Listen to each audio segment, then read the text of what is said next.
If you can do this, you are really stepping in to becoming a straight up ninja leader when you can manage tension. These are high EQ leaders that will slow down progress for the sake of making sure everyone's with us. Okay. If you're a high IQ, you don't care about people. You don't care about their feelings. You don't care about where you're at. You don't care about culture. It's performance, performance, performance, produce, produce, produce, income, income, income, balance sheet, balance sheet, balance sheet. High EQ leaders say, you know what? If I do this, it might take a little bit longer, but we're going to be better off in the long run, and our organization is going to be more efficient, more productive in the long run.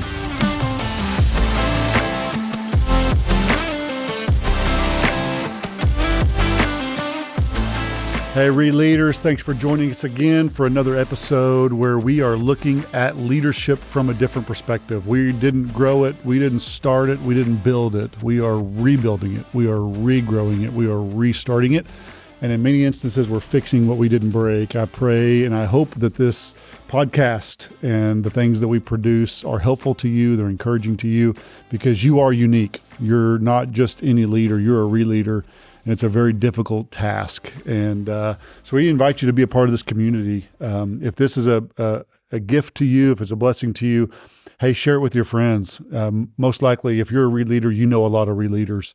And so they can be involved in a lot of ways. One, they can watch this podcast on YouTube. You can subscribe to it. That helps us. You can share it on social media. Just take a snapshot on your phone and post it on social media and mention me, Jon Chasteen, at Jon Chasteen on Instagram. No H in John. You can get on our website at ReLeader.co. You can subscribe there. And I'm producing content constantly. I write every single week on this. You can get a free subscription there, or you can upgrade for more access and more content. And then most excitingly, this year in January, I released a new book called ReLeader, and it's for us, a unique subgroup, a unique group of people that didn't start it. We didn't grow it. We're restarting it. We're rebuilding it. We're regrowing it. And the title of the book is ReLeader, How to Fix What You Didn't Break. Pick up your copy at Amazon, buy one for your friends, and I hope it helps you and encourages you. And today I want to talk about something that is a really important trait that as ReLeaders we must have. I think it's not unique to just ReLeaders. I think every leader needs to have this trait, and it's one that will really take you to the next level in your leadership, and I hope that it blesses you and encourages you. Let me start with a question. Have you ever found yourself walking into a room and you can feel the tension in the room? You know that there's something in the room that's off, something's not right. Maybe you sense it in your team. You couldn't really quantify it. You couldn't really put your finger on it. You don't really have any real concrete reasons to believe that there's something wrong, but something in your instinct, something in your knower. I always like to say, I just know it in my knower. Something in you tells you that something's off. You can sniff out emotional tension. Like you just know it's there. You know it's present. If the answer to that is yes, you actually carry a pretty unique gift that really separates good leaders from great leaders. And it's a gift. Call it an anointing. Call it whatever you want from whichever background you may or may not be from. But it really is what differentiates leaders from great leaders. And it's known as emotional intelligence. Emotional intelligence. Some call it EQ. You may be familiar with IQ. IQ is all about our knowledge, our understanding. It's quantifiable, right? You can articulate it. You know it. It's an equation. You can figure it out. EQ is something far different. In fact, the term was first coined in 1990 by researchers John Mayer and Peter Salovey, but was later popularized by a psychologist named Daniel Goleman. And this became very well known, and I'm not the first to talk about it, and I certainly won't be the last. But we need to understand why it's important, why emotional intelligence is critical to the success or failure of your leadership journey. The truth is, you're not just dealing with policies. You're not just dealing with procedures and balance sheets and timelines. Especially in ReLeading, you're dealing with managing memories. You're dealing with pre-established team dynamics before you ever got there. you're dealing with loads and loads and loads of unspoken emotion. You're dealing with baggage. Every single person on your team has a history. They have a past. They have wounds. They have former leaders that came before you that harmed them, hurt them. Not to mention the drama just internally. You have staff that don't get along with other staff. They don't know how to process their emotions. They don't know how to get along with one another. And your emotional intelligence could be what'll make or break your leadership. And so we need to become very good at this. A high IQ leader might help you crunch numbers or strategize or create systems. But a high EQ in leadership is really the key to navigating kind of a Pandora's box of human emotion.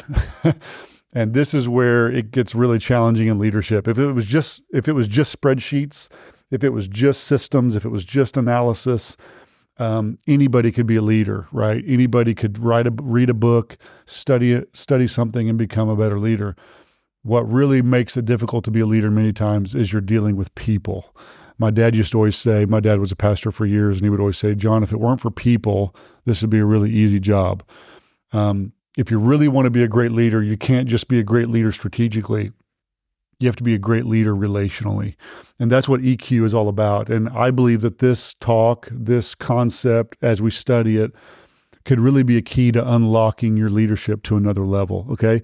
So let's talk about this more.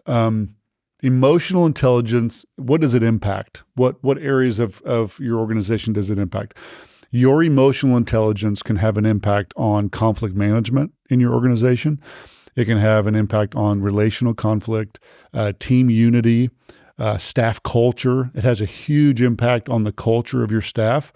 And high EQ gives you the ability to take multiple personalities, multiple learning styles, listening styles, and gives you the ability to bring them together in unison to become an unstoppable force to develop your culture. And what does this ultimately impact? Okay, if you can really hone in on your EQ and really build strong teams, what impact can this have? It can have an impact on your organizational effectiveness.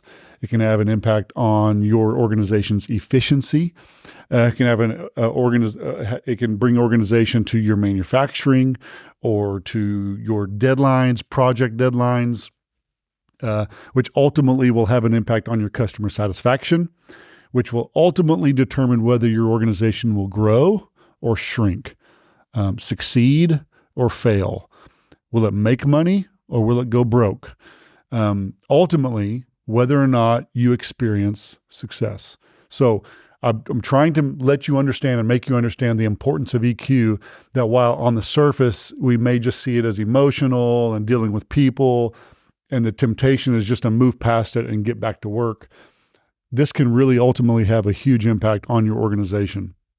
So EQ is a critical element to your success or your failure. So I love this quote from Daniel Goleman, who is kind of one of the forefront leaders of psychology on emotional intelligence. This is what he said.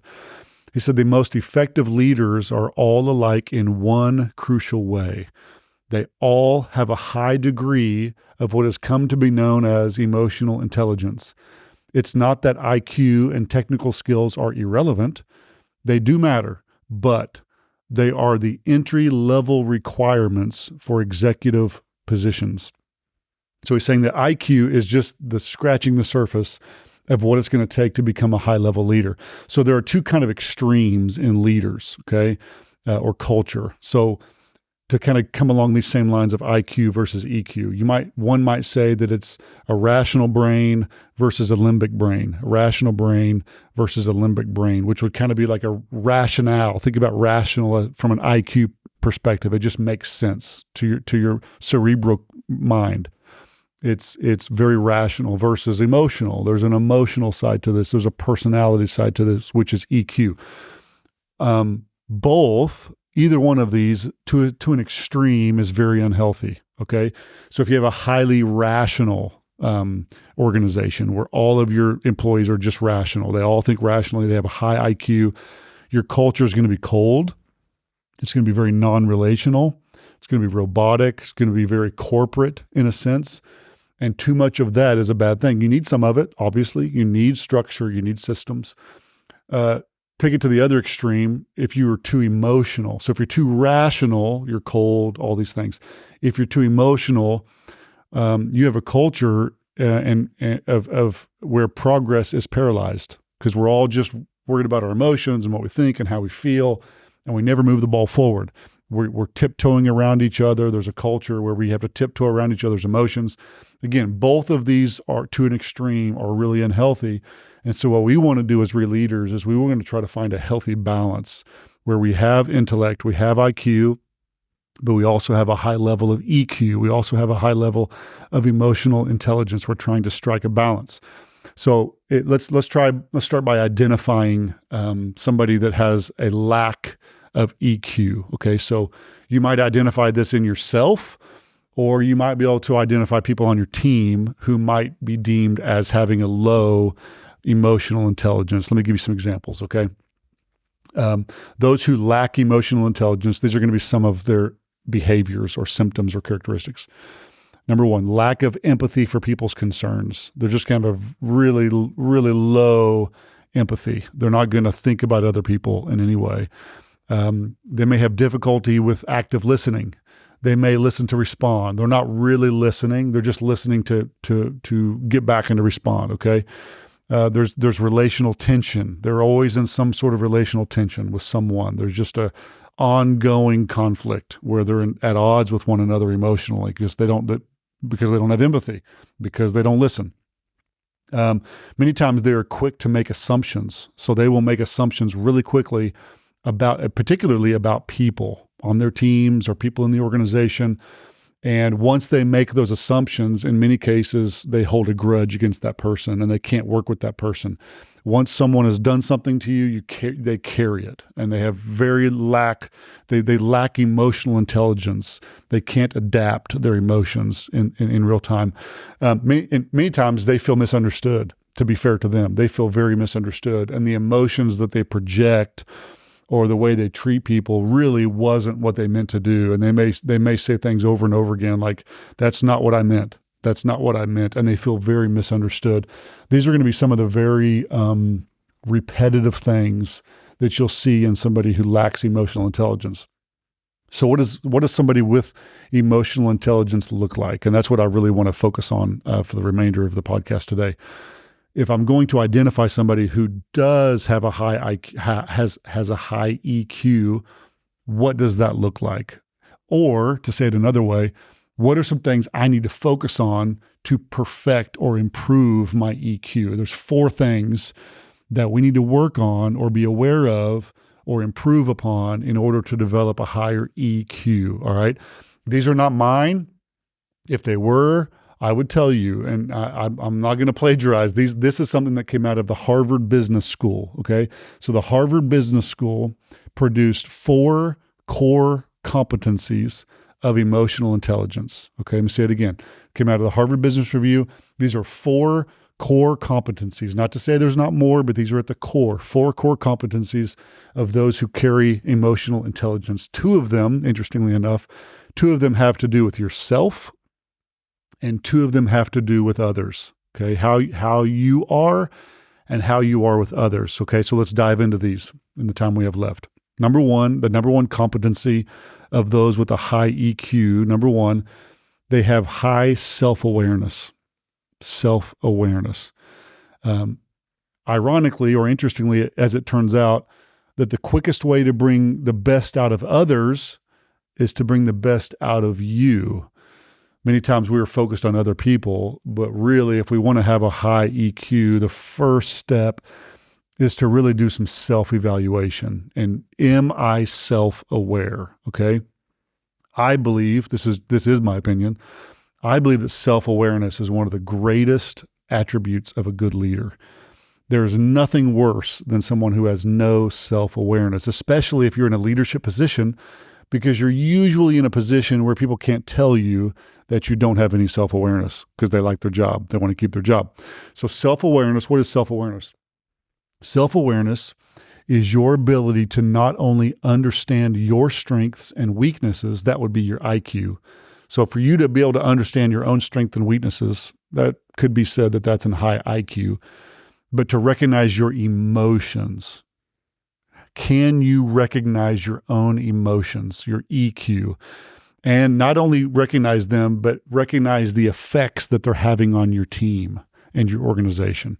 This is a high-level thinker. This is a high-level leader that is self-aware in the moment of the emotions that I'm portraying.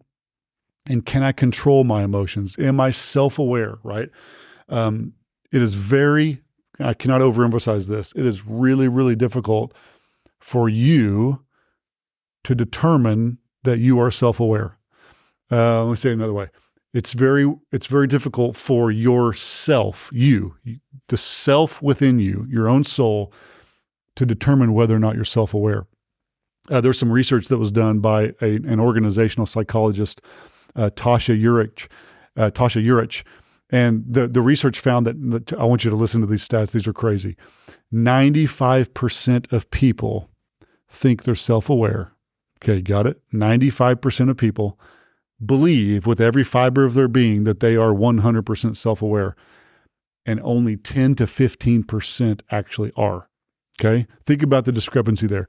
95% think something about themselves, but only 10 to 15% of those people actually are self-aware. So how do we address this? How do we know, right? Do we even know when we've talked too long in a conversation? Do we even know when we've said something hurtful to someone? Are we even aware enough in the moment that something that comes out of our mouth was actually harmful to someone? Do we even notice that we talk too long in our presentations, right? I've got a countdown clock right now on this podcast because I need to be self-aware that I don't want to look up and it's been an hour and I've been rambling on forever. I want to put things in place that make me aware of my own faults of not knowing when I've talked too much, right? Would I even be aware if a meeting that I was leading went the wrong direction? Like if I turned the culture of a meeting the wrong direction, am I aware that my team's afraid of me? Am I aware that they're frustrated with me? You get the point. Do I have this self-awareness? And again, I want to reiterate to you as you sit there in your car thinking that you're self-aware, 95% of people think they're self-aware, but only 10 to 15% actually are. So what's the only solution? You have to do something to make you aware, okay? In my opinion, one of the greatest things you can ever do is do a 360-degree review, an anonymous review with your teams. Have your staff do a 360-degree review and put you as one of the questions, put you as one of the topics, and they can anonymously give their feedback to your leadership. Because I can tell you one thing, if you don't know your weaknesses, okay, there's a group of people in your organization that does. They know your weaknesses. If you don't know your weaknesses, just ask your team and give them free rein to give you honest feedback. Because if there's anybody that knows your weaknesses, it's them. Okay. So we're going to be self-aware and we're going to work towards becoming more self-aware. Number two competency of high EQ leaders is not only are they self-aware, but they know how to self-manage. Okay. You cannot self-manage if you're not self-aware. But once you become self-aware, I must then self-manage, okay?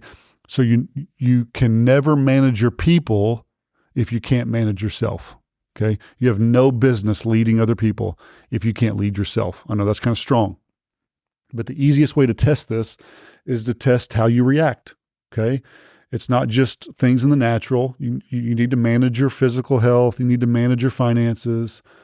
You need to manage your time. Those are all IQ more related. But can you manage your EQ?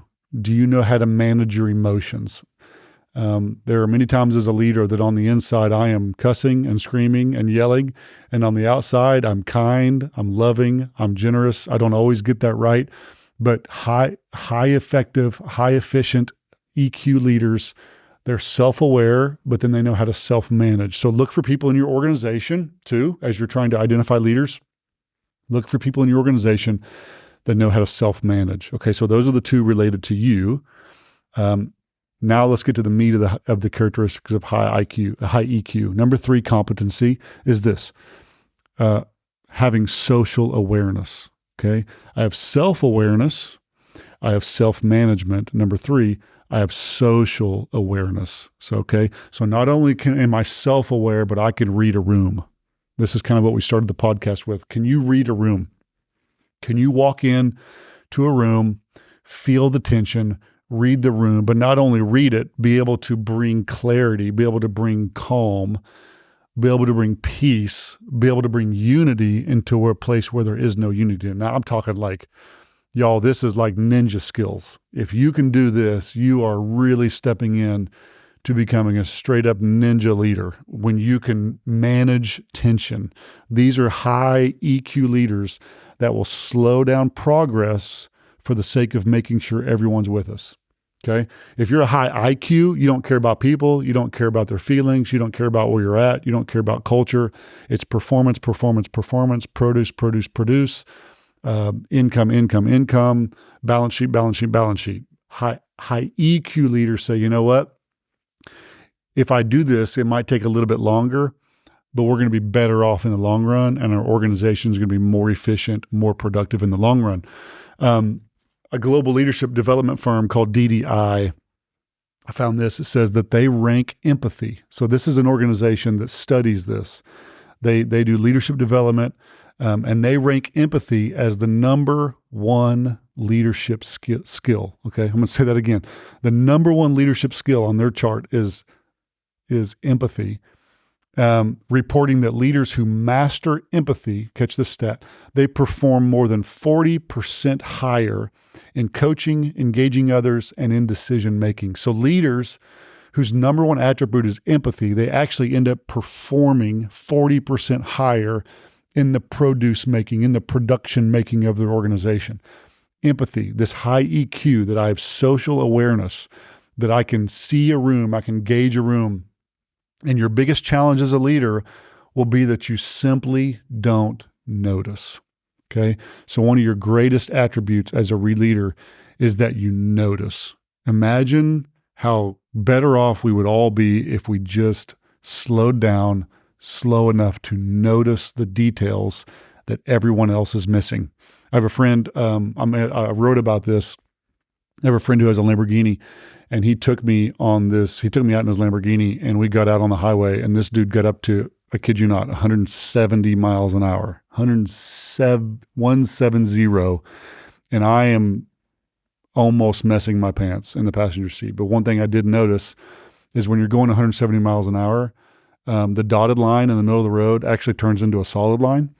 And the other thing I noticed is that I'm going so fast that I can't see any details. All I'm focused on is what's in front of me because everything's coming at me so fast. And leadership is like this. If we don't slow down enough and slow down our IQ and the production side of my mind and become more focused on EQ, then I'm going to miss a lot of really small details. And I need to become focused on noticing. And many times my pace determines my awareness. Okay, my pace determines my awareness. I wrote an article on ReLeader.co a couple months ago that just talked about that I got to learn how to walk slower. And in my context as a believer, my ultimate example is Jesus, and you will never see Jesus hurrying anywhere. He walked everywhere. There's a great book called 3 Mile an Hour Jesus. And we have to learn how to walk and not run, right? There are seasons where we run, we got to work hard, we got to go fast.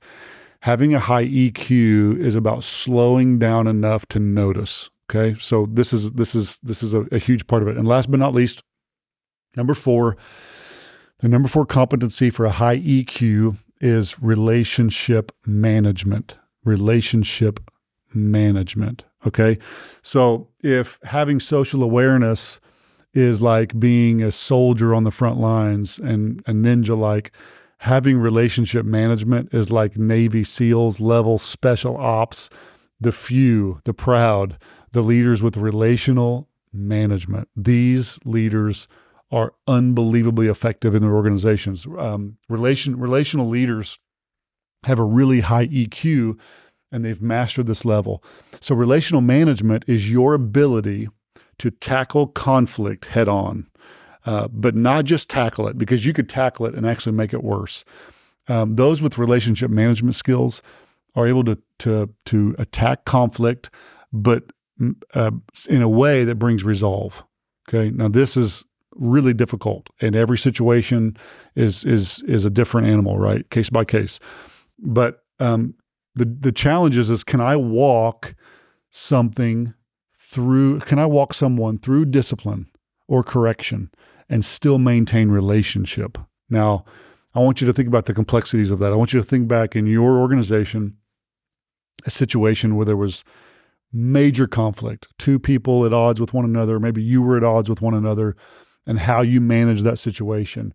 Somebody who has a high EQ can be sensitive enough, can pivot in a moment, can change their facial expressions, can change their demeanor, can change their inflections of their voice, can change the situations and adapt to any given situation in a way that can resolve conflict in a way that maintains some sort of relationship. I found these stats according to HR organization called SHRM. They found that about 30% of a leader's time is spent resolving conflict. 30% of your time is done managing conflict. Now, to me, that seems a little low. Sometimes it feels like that's all we do as leaders is put out fires. But think about that. Almost a third of your time is spent dealing with conflict. So if you don't have social awareness, and if you don't have the ability to have relational management skills, and to back it up even further, if you don't have self-awareness, and if you don't have self-management, and you can't walk yourself through this and identify it socially and then deal with it relationally, then a third of your time is being mismanaged. Okay. This same organization estimates that unaddressed conflict in your organization wastes approximately 8 hours of company time. Okay, I'm going to say that again. When we have unresolved conflict in our organizations, it can waste 8 hours of company time. Now you compound that over a year or 2 years or 3 years or 2 situations to 4 situations to 8 situations that we just think are going to resolve themselves, and we don't want to mess with it because we're focused on the IQ, we're focused on production, we're focused on spreadsheets and stats. If we put our head in the sand and don't flex our EQ muscles and deal with conflict, there are going to be hundreds, if not thousands of hours of production time that are being robbed from your organization instead being used on things like gossip and unproductive activities. So if your EQ is low and you're not picking up on conflict in your organization or confronting it, your organization's efficiency is seriously hurting. Okay. So last but not least, relational management is your ability as the leader to influence, coach, and mentor others and resolve conflict effectively. All right. So I pray that this content helped you. I threw a lot at you, threw a lot of content at you there really quickly in about 25, 30 minutes. And so you may need to go back and listen to this one again. You know someone that needs to hear this. Send it to them in a text, mention it to them on social media, mention me on social media. I would love to repost what you post and interact with you on social media at Jon Chasteen on Instagram, no H in John. Until next time, guys, like, share everything we're doing on here. Go to ReLeader.co, get engaged. There is an entire group of people out there just like you that are trying their best to rebuild what they didn't break. And we can do it together here at ReLeader. Love you guys so much. Have a great day. We'll see you next time. Until then, go fix some broke stuff.